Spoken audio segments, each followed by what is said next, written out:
পুজোর ব্লগটার এটা হচ্ছে সেকেন্ড পার্ট। তো সন্ধে হতে না হতে আমি একটা নতুন শাড়ি পরে হয়ে গেলাম রেডি।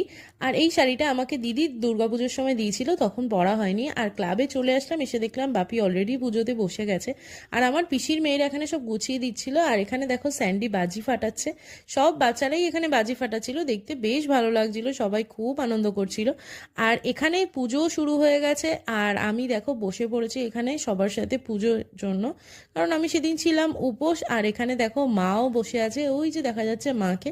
আর এখানে বাপি বললো যে একটুখানি প্রদীপগুলো জ্বালিয়ে দিতে, তাই আমি, আমার পিসির মেয়েরা আর আরও ক্লাবের বৌদিরা সবাই মিলে এখানে প্রদীপগুলো জ্বালাতে বসে পড়লাম। তো এগুলো সব কমপ্লিট করে এবার চলে আসলো ফাইনালি অঞ্জলির পালা। ক্লাব যেহেতু আমাদের বাড়ির পাশেই, তাই ক্লাবের কালী পুজোয় আমাদের আলাদা একটা এক্সপেকটেশন থাকে, আর প্রচুর আনন্দ করি আমরা সবাই মিলে, সবাই একসাথে হই, সবাই খুব মজা করি।